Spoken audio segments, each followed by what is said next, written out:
बिस्मिल्लाहिर्रहमानिर्रहीम। सब देखने वाले एक मरतबा दरूद पाक पढ़ने अल्लाहुम्मा सल्ली अला सय्यिदिना मौलाना मोहम्मद व अला आलिहि व सहाबिहि बारिक वसल्लम वसल्लु अलैहि।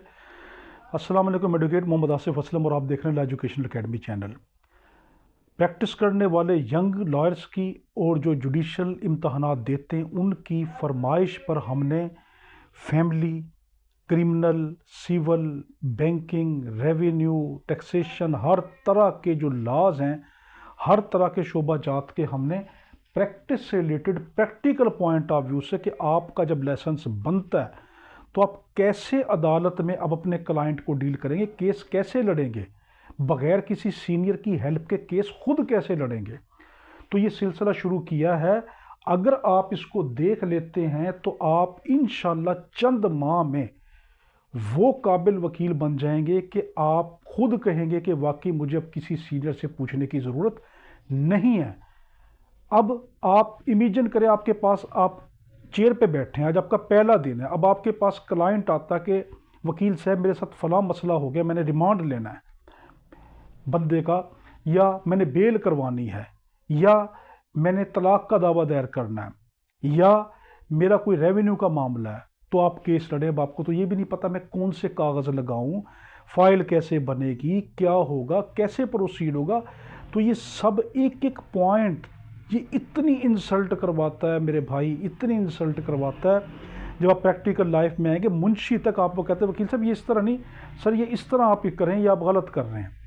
तो ये चीज़ें जो आपकी वहाँ इंसल्ट करवाएं, हम आपको जो है एक एक पॉइंट यहाँ पे बता रहे हैं। तो अपना वक्त ज़ाया किए बिना हम स्टार्ट करते हैं। मगर उससे पहले एक बात बता दूँ कि हमने एक लेक्चर दिया हुआ है अपने यूट्यूब चैनल पर, बल्कि 2 लेक्चर दिए हैं। एक लेक्चर है FIR से रिलेटेड, उसको ज़रूर देखिएगा। उस लेक्चर में हमने A to Z तमाम केस लॉज के साथ PhD लेवल तक, आप उसको PhD लेवल मान लें, इमेजिन कर लें कि PhD लेवल तक की हमने उस लेक्चर में FIR से रिलेटेड हर चीज़ डाली, उसको ज़रूर देखना है। प्लस एक और अहम लेक्चर है प्रैक्टिकल पॉइंट ऑफ व्यू से, वो है all documents of civil, criminal and family suit. ये ज़रूर देखना, ये काफ़ी महीनों पहले हमने अपलोड किया था।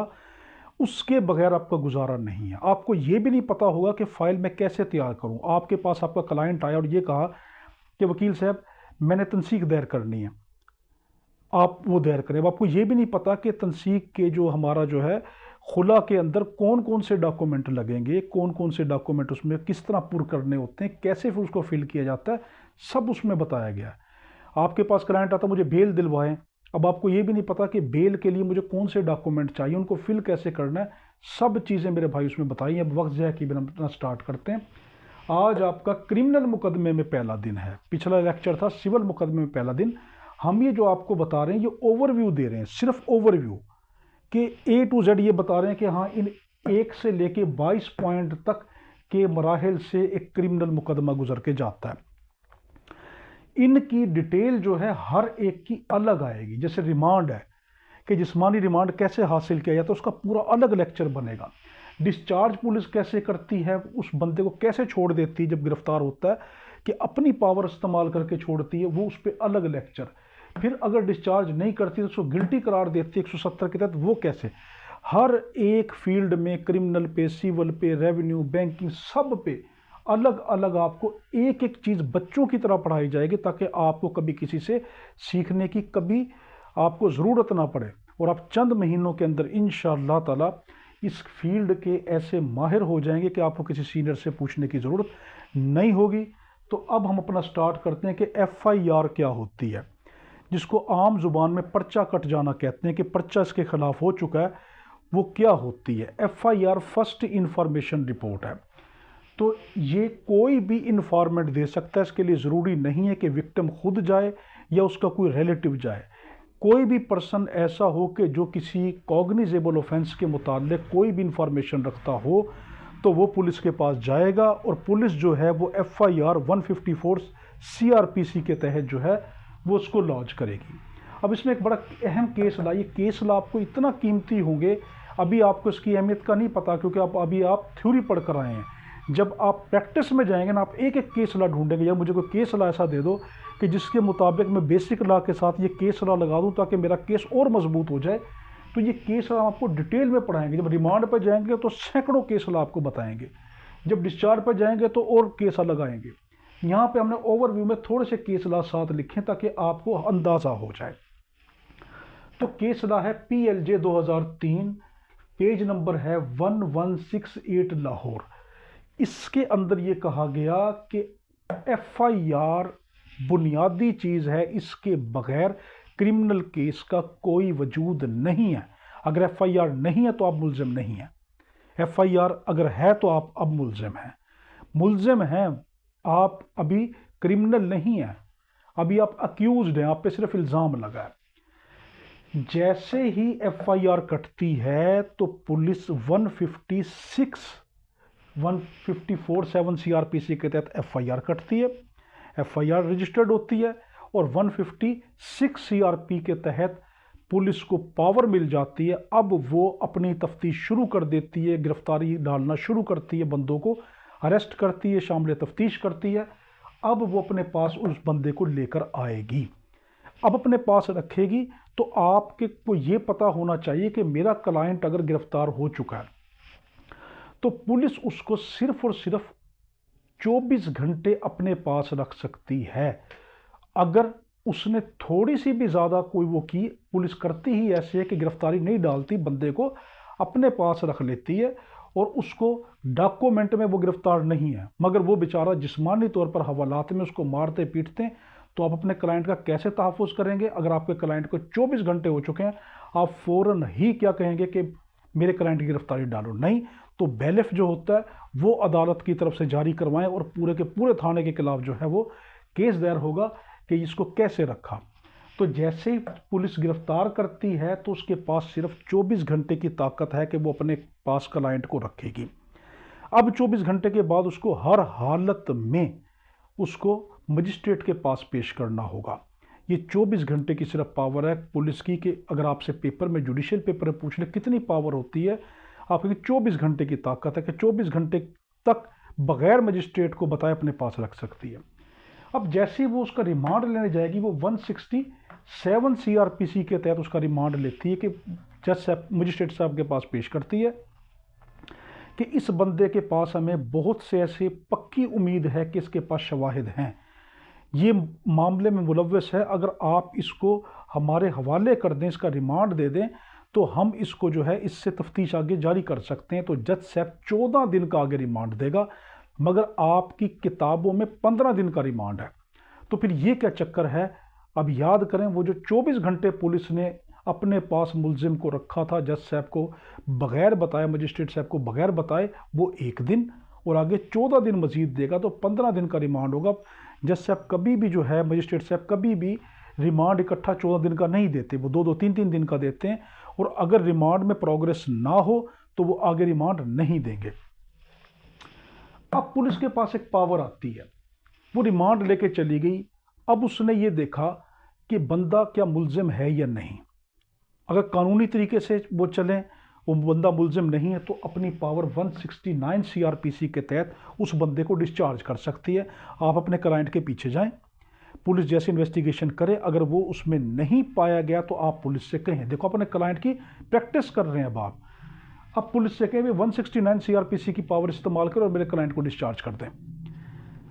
ज़्यादातर पुलिस जो है पैसे लेके करती होती, जो प्रैक्टिस चल रही है, ठीक है, मगर कानूनी हम बातें पढ़ रहे, इस तरफ हम नहीं जा रहे, तो फिर ज़्यादा कंट्रोवर्सी हो जाती है मामलात। तो 169 CRPC के तहत जो उसको डिस्चार्ज कर सकती है कि ये बंदा मामले में मुलव्वस नहीं है। अगर मामले में मुलव्वस है, आप अगर मुद्दई की तरफ से आ रहे हैं, कंप्लेनेंट की तरफ से आप हैं, मुद्दई की तरफ से, तो अब आप जो प्रोसिक्यूशन की तरफ से, तो अगर अब वो बंदा मामले में मुलव्वस है तो अब नॉट डिस्चार्ज, पुलिस अब उसको डिस्चार्ज नहीं करेगी। ये ताकत है 170 CRPC की कि पुलिस उसको गिल्टी करार दे देगी कि ये बंदा मामले में मुलव्वस है, अब मैं इसको नहीं छोड़ सकती। जैसे ही वो मामले में मुलव्वस होगा तो अब पुलिस जो है वो अपना चालान मुरतब करेगी। चालान जो बनाएगी वो 173 CRPC के तहत सबमिशन ऑफ चालान होगा। ये वो 14 दिन के अंदर अंदर चालान पेश करेगी। देखो प्रैक्टिस आपको आनी चाहिए। कितने दिनों में चालान पेश होता है? आपका क्लाइंट पूछेगा जी वकील साहब कब तक मेरा चालान लगेगा अदालत में, तो आप कहेंगे 14 दिन। 14 दिन के बाद 3 दिन और एक्स्ट्रा उसको देते हैं, उसको मैच्योर करने के लिए कि उसने 14 दिन में चालान मुकम्मल या ना मुकम्मल पेश नहीं किया, तो 3 दिन इजाफी और देंगे, तो 17 दिन कुल होते हैं। उस 17 दिन के अंदर उसने चालान देना है। अब इसके ऊपर आपको बड़ा कीमती केस ला दे रहे हैं, PLD 2004 सफ़ा 130।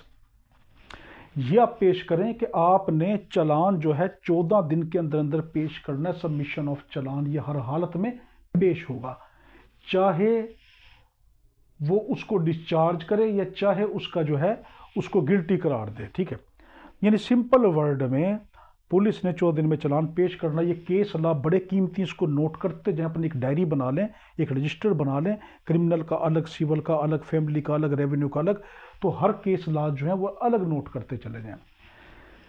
अब यहाँ पे एक सवाल उठता है कि क्या कोर्ट बाउंड है चालान की? आपका जो है आपका क्लाइंट आपसे कहता है कि क्या कोर्ट बाउंड है कि जो चालान में लिखा होगा उसी की बुनियाद पे मुझे सजा मिल जाएगी मेरे बंदे को? आप कहेंगे नहीं, court is not bound to challan. Police report की कोर्ट बाउंड नहीं है, वो सिर्फ उसको एक मंगवाती कि इसने आखिर किया क्या है। अब अगर आपके क्लाइंट के मफाद के खिलाफ जा रहा है चालान, तो आप ये केस लाज पेश करें। जितने भी हम केस लाज आपको देंगे ये वो देंगे जो बड़े पावरफुल, बड़े ताकतवर केस लाज हैं कि जिनको झुटलाया नहीं जा सकता, जिनको जो है डिनाई नहीं किया जा सकता। पहला केस ला है 2001 MLD, सफ़ा नंबर है 1578। दूसरा केस ला है 1996 PCR LJ, सफ़ा नंबर है 622। तीसरा केस ला है 1995 SCMR, सफ़ा 113 1333। अगला केस ला है 1997 SCMR, सफ़ा नंबर 299। आप ये केस लाज पेश करें कोर्ट के अंदर कि जज साहब आप बाउंड नहीं है चालान के, जो चालान में उसने उसको मेरे क्लाइंट को मुल्ज़िम करार दे दिया गया तो ये नहीं है। अगर प्रोसिक्यूशन की तरफ से हो, तो अगर आप दूसरी साइड की तरफ से हो तो आप ये कहें जो उसने उसको जो है मुल्ज़िम करार नहीं दिया तो आप बाउंड नहीं, आप अपनी तफ्तीश के तहत उसको मुल्ज़िम करार दें। ठीक है, दोनों तरफ से आप सोचें। कई मरतबा आपके पास मुल्ज़िम क्लाइंट आएगा, कई मरतबा आपके मुद्दई क्लाइंट आएगा। तो ये केस लाज बड़े कीमती, इनको आपने कोर्ट में पेश करना है कि हम आपको सिखाएंगे कैसे पेश किया जाता है, उसको कैसे निकाला जाता है, वो आगे चल के अगले लेक्चरों में आएगा। तो इन केस लाज को आप साथ लगाएंगे कि जज साहब आप जो ये पुलिस ने रिपोर्ट दी मेरे मुल्ज़िम को, मेरे बंदे क्लाइंट को गुनहगार ठहराया, ये गुनहगार नहीं है, आप इसकी तफ्तीश इसको साइड से हट के करें, तो पुलिस जो अदालत है वो बाउंड नहीं है। अब बड़ा कीमती नुकता, ये बड़ा अहम है, मैंने इस पर स्टार डाल दिया। एक तरफ एक केस में FIR लगा, हमारे कभी एक केस चल रहा है उसका, क्योंकि अभी जो अंडर प्रोसेस है तो उसका नाम नहीं लिया जा सकता उस केस का। तो उस केस में यही हुआ कि जो बच्चा कत्ल हुआ ना, वो हमारे पास केस आया हुआ है, तो वो नानी ने उसको कत्ल करवाया टिकटॉक बनाते हुए। तो एक तरफ उसकी FIR लगी और एक तरफ FIR में पुलिस ने जिस टाइम अपनी कारकर्दगी नहीं दिखाई तो हमने इस्तगासा दायर कर दिया, कंप्लेंट कर दी उसकी, यानी कि प्राइवेट कंप्लेंट के तो इस्तगासा दायर कर दिया। अब सवाल ये उठता है कि एक केस ऐसा है कि जिसमें चालान भी है, यानी FIR भी उसमें कटी, मगर आपने जब देखा, वकील ने देखा कि FIR में तो पुलिस सारा मेरे खिलाफ जारी है, तो मैं प्राइवेट कंप्लेंट करूं, इस्तगासा दायर करूं, तो हमने उसमें इस्तगासा दायर कर दिया। अब सवाल ये उठता है कि जब ऐसे केस में जब चालान भी साथ लग रहा हो और इस्तगासा भी साथ हो, अब अदालत किसको सुनेगी? देखो है ना कितने कीमती नुक्ते, ये प्रैक्टिस है, ये जुडिशियल इम्तहानात में भी आएंगे। तो केस ला है 2004 PCR LJ, सफ़ा नंबर 404।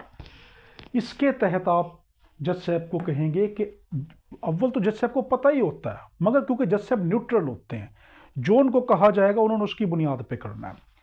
तो ये ला ये कहता है कि अगर चालान केस भी हो, उसी में कंप्लेंट आप इस्तगासा भी दायर कर दें, तो अब जो अदालत है वो प्रेफरेंस इस्तगासे को देगी, पहले इस्तगासे को लेके चलेगी कि इस्तगासे में क्या है। क्यों? इस्तगासा आप तभी दायर करेंगे ना जब आप चालान से मुतमिन नहीं है।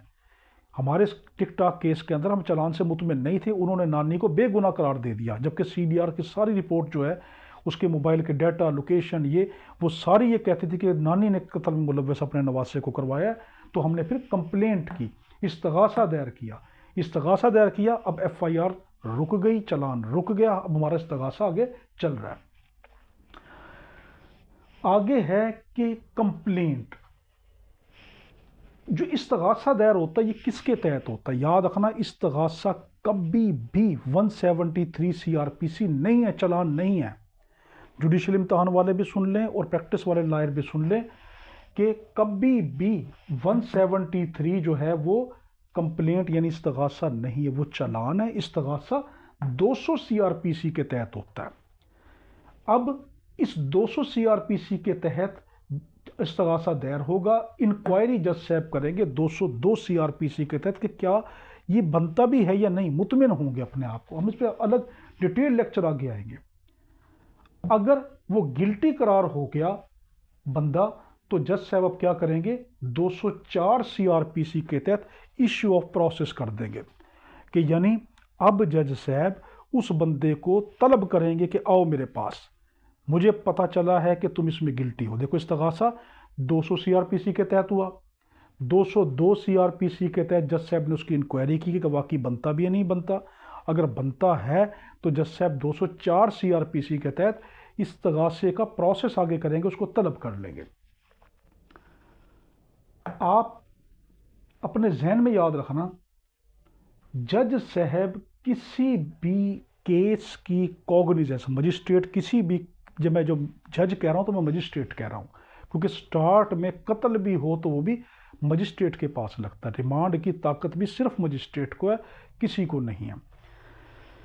तो जब भी केस की कॉग्निजेंस मजिस्ट्रेट लेता है तो वो 190 CRPC के तहत लेता है। बड़ा कीमती, किसके तहत लेता है? 190 CRPC के तहत। अब आपका क्लाइंट ये पूछता है कि वकील साहब मुझे ये बताएं कि जज साहब किन बातों के ऊपर मेरे केस की कॉग्निजेंस लेंगे, यानी मेरे केस की समाअत कैसे करेंगे, मेरा केस आगे चलाएंगे कैसे?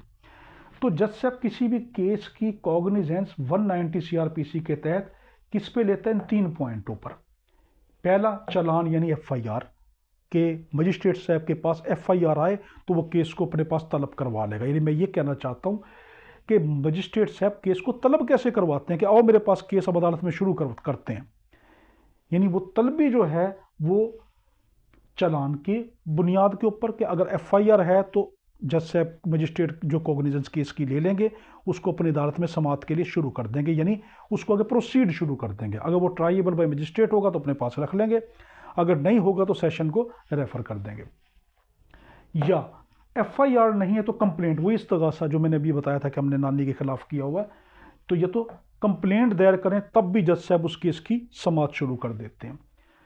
3, अगर ना तो किसी केस के अंदर FIR है, चालान भी नहीं, इस्तगासा भी नहीं, अब अगर आपसे जुडिशियल पेपर में पूछ ले तो फिर जज साहब कैसे केस की समाअत कर सकते हैं? तो आप कहेंगे पर्सनल नॉलेज की बुनियाद पर, कि पर्सनल नॉलेज की बुनियाद पर जज साहब को ताकत है कि वो केस की समाअत कर सकते हैं। हमने यहाँ तक देखा कि पहले FIR हुई, फिर पुलिस ने 24 घंटे अपने पास रखा, फिर उसका रिमांड लिया। अगर रिमांड लेने के दौरान वो बेगुनाह हुआ तो 169 CRPC के तहत उसको डिस्चार्ज कर दिया, अगर नहीं तो 170 CRPC के तहत उसको आगे मुल्जिम करार देकर 173 का चालान मुरत्तब किया। चालान 14 दिन के अंदर अंदर मुकम्मल या नामुकम्मल पेश करना होता है, अगर नहीं किया तो 3 दिन इजाफी उसको मैच्योर करने के लिए दिए जाते हैं। फिर जो कोर्ट बाउंड नहीं है कि वो चालान की बुनियाद के ऊपर ही अपना फैसला करे, कोर्ट ने अलग लेके चलना, ये उसके केस ला है कि जज साहब आप बाउंड नहीं है, चालान में मेरे मुल्जिम जो मेरे क्लाइंट को मुल्जिम करार दिया तो ये मुल्जिम नहीं है, आप इसको जो है अपने तरीके से इसको इन्वेस्टिगेट करें। आगे अगर चालान और कंप्लेंट इकट्ठी आ गई, वही नानी वाला मामला, तो पहले इस्तगासा सुना जाएगा, कंप्लेंट सुनी जाएगी, फिर चालान को आगे प्रोसीड किया जाएगा। मजिस्ट्रेट कैसे कॉग्निजेंस लेता है, केस की समाअत कैसे लेता है, केस को कैसे अपनी अदालत में तलब करवाता है, या तो चालान हो या इस्तगासा हो या उसको पर्सनल नॉलेज हो। आगे है कॉल एन इनोसेंट डिक्लेयर्ड, बड़ा कीमती नुक्ता। पुलिस ने बंदे को बेगुनाह कर दिया। अब आपका क्लाइंट कहता है कि वकील साहब ये बंदा तो मेरा मुल्जिम है, इसको किस तरीके से आपने किया? तो अब आप एक केस ला अदालत में पेश करेंगे मजिस्ट्रेट साहब के पास, 2002 SCMR सफ़ा नंबर 63 कि जज साहब आपको फुल पावर है कि अगर पुलिस किसी को बेगुनाह करार दे देती है तो आप उसको अपने बिहाफ के ऊपर कॉल ऑन कर सकते हैं। ये केस लॉ है, ये सुप्रीम कोर्ट का है, ठीक है।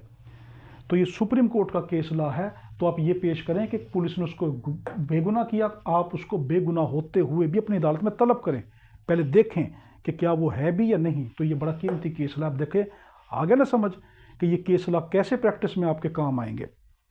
अब है आगे transfer of case to another on application under 191 CRPC। अगर एक मजिस्ट्रेट के पास केस लग गया, आपका क्लाइंट ये कहता है कि ये मजिस्ट्रेट जो है ये पिछली पार्टी के साथ मुलव्वस हो चुका है, या मुझे इस पर शक है जी, मैं इस पर नहीं करवाना चाहता, मेरा केस आगे ट्रांसफ़र किसी और मजिस्ट्रेट पे करवाएं। अब आप उसी मजिस्ट्रेट को आप उस अदालत में क्या करेंगे, 191 CRPC की एप्लीकेशन मूव करेंगे कि जैसे अब ये केस दूसरे मजिस्ट्रेट साहब को ट्रांसफ़र किया जाए। मकूल वजह लिखेंगे, अगर वो मकूल वजह हुई तो अब मजिस्ट्रेट साहब सेशन को केस रेफ़र कर देंगे, वो किसी और मजिस्ट्रेट को रेफ़र कर देगा। अब आगे बड़ा कीमती मैं आपको ये नुकता बता रहा हूँ, डायरेक्ट कभी भी कोई केस सेशन के पास नहीं लग सकता, सबसे पहले मजिस्ट्रेट के पास से होके गुजरेगा। उसके लिए केस लॉ क्या है, 2005 PCR LJ 1496 सफ़ा। Call any person as accused, बड़ा अहम है। आपने के पास 3 मुलजिम हैं जो पुलिस ने इन्वेस्टिगेट किया। अब आपको पता ये चला कि और भी मुलजिम हैं इस केस के अंदर, मगर पुलिस कहती मैं पैसे लेके बैठी है कि मैंने तो जो है उनको आगे डिक्लेयर करना नहीं। अब आप जज साहब की अदालत के अंदर एक केस लॉ पेश करें 2004 YLR सफ़ा नंबर 772 कि सर आप जो हैं किसी भी पर्सन को, आपको अथॉरिटी है कि आपको अगर शक है कि फलां पर्सन इस मामले में मुलव्वस है, बेशक वो नॉमिनेट है या नहीं है, आपको पावर है, ये केस लॉ मैं आपको प्रोवाइड कर रहा हूँ कि आप उसको तलब करें, उसकी इन्वेस्टिगेट करें। मुझे पता है कि ये बंदा भी इस केस के अंदर मुलव्वस है, तो ये केस लॉ आप आगे उसको मूव कर देंगे। आगे अगर बंदा आता ही नहीं, शुरू से ही नहीं आता, यानी नॉट अपेयर या अपसेंट, आता है बाद में आना छोड़ गया, अब मजिस्ट्रेट साहब क्या करेंगे, उसको 87 या 88 CRPC की पावर इस्तेमाल करते हुए उसको इश्तिहारी करार दे देंगे। मगर इश्तिहारी करार देने से पहले जज साहब क्या करेंगे, प्रोसीड करेंगे इस तरीके को 204 CRPC के तहत तमाम लवाजमात पूरे करते हुए 190 CRPC के, बड़ा कीमती। जब भी जज साहब 87-88 की पावर इस्तेमाल करते हुए किसी को इश्तिहारी प्रोक्लेम्ड ऑफेंडर करार देते हैं, तब वो 204 CRPC के प्रोसेस से गुजरेंगे और 190 CRPC की जो है उसके तमाम लवाजमात पूरे करेंगे। हम आगे अगले लेक्चरों में देखेंगे, या अभी आपको सिर्फ वैसे ही बता रहा हूँ। तो तब आगे जाकर उसको इश्तिहारी करार देते हैं, वैसे इश्तिहारी करार नहीं होता, याद रखना। Warrant illegal where summon is necessary, बड़ा कीमती। जिस जगह पर सम्मन पहले देना था और जज साहब ने सम्मन नहीं दिया, बल्कि उसकी जगह पे डायरेक्ट वारंट जारी कर दिया। अब आप केस लॉ उस जज साहब को देंगे 1990 MLD सफ़ा नंबर है 2084 कि आपकी जो ये प्रोसीडिंग है ये इलीगल है। मजे हो गए ना आपके, कि आपका केस ही उड़ गया, केस किसी और साइड पे चला गया, कि यानी अदालत को ही वक्त पड़ गया कि ये क्या हुआ कि यहाँ पे तो इलीगल हो गया, warrant illegal where summon is necessary, कि जो आपका वारंट था वो इलीगल कहलाता है। यानी मैं कहना क्या चाहता हूँ, मैं ये कहना चाहता हूँ जहाँ पर सम्मन जारी करना होता है पहले, तो जज साहब को पहले सम्मन जारी करना होगा।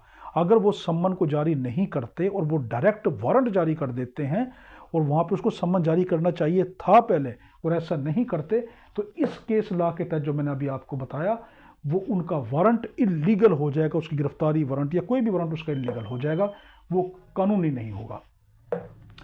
फ्रेमिंग ऑफ चार्ज 221 से 240 CRPC के तहत जो है जज साहब फ्रेमिंग ऑफ चार्ज करते हैं। फ्रेमिंग ऑफ चार्ज क्या क्या होता है, ये होता है कि मुलजिम को अदालत में बुलाया जाता है, मुलजिम की मौजूदगी में भी। सारे नुक्ते कीमती हैं। आपके क्लाइंट ये देखे कि आपके जो फ्रेमिंग ऑफ चार्ज हुआ, क्या आपका मुलजिम मौजूद था, अगर मौजूद नहीं था और उसकी गैर मौजूदगी के अंदर उन्होंने फ्रेमिंग ऑफ चार्ज कर दिया, जिसको फ़र्द जुर्म आयद करना कहते हैं, फ़र्द जुर्म उस पर आयद कर दी, तो ये इलीगल है, गैर कानूनी है, इसकी कानूनी हैसियत नहीं है। तो क्या जज साहब क्या करेंगे, उसको अपनी अदालत में बुलाएंगे, मुलजिम हाजिर होगा, उसको पढ़कर सुनाएंगे जज साहब कि तुम्हारे ऊपर, उसको पहले बताएंगे केस की नोयत कि तुम्हें पता है कि तुम्हारे ऊपर इल्ज़ाम है कि तुमने 2 बंदों का इस डेट को इतने बजे कत्ल किया और तुम पे मैं दफ़ा 302 लगा रहा हूँ, तो क्या तुमने किया है। अगर उसको ये ज़ुबान समझ नहीं आती तो उसकी ज़ुबान का ट्रांसलेटर बुलवाया जाएगा। एक बंदा, उसको उर्दू भी समझ नहीं आती, कोई पठान है या कोई सराइकी है या पंजाबी, किसी को कोई इस तरह का मसला है जो कोई गांव में रहता है उसको नहीं आती, तो उसकी ज़ुबान में ट्रांसलेट करवाएंगे, उसको समझाएंगे अच्छे तरीके से कि तुम्हें समझ आया तुम्हारे खिलाफ मैं क्या करना चाह रहा हूँ, ताकि उसको पता चले और अपना डिफेंड करे। तो ये सारी के सारी 221 से 240 CRPC में सारी फ्रेमिंग ऑफ चार्ज के तरीके, उसको कैसे बुलवाया जाएगा, कैसे लिखा जाएगा, उससे पूछा जाएगा, उसको ट्रांसलेट किया जाएगा, वो सारा ये हम अगले लेक्चरों में डिटेल्ड में इस पर पढ़ेंगे। एक एक लाइन पे अलग अलग लेक्चर आएगा इंशाल्लाह। Any material irregularity is wide, बड़ा कीमती आपके लिए, आपकी प्रैक्टिस के लिए। फ्रेमिंग ऑफ चार्ज में फर्द जुर्म आयद करते हुए कोई भी मामला अगर आ गया वो इरेगुलर होगा, वो वाइड होगा, यानी मटीरियल इरेगुलरिटी इज वाइड। तो ये देखें, ये कौन से केस ला है, 1996 PCR LJ सफ़ा नंबर 4214, 2003 PCR LJ सफ़ा नंबर 1278, 1992 SCMR सफ़ा नंबर है 1583।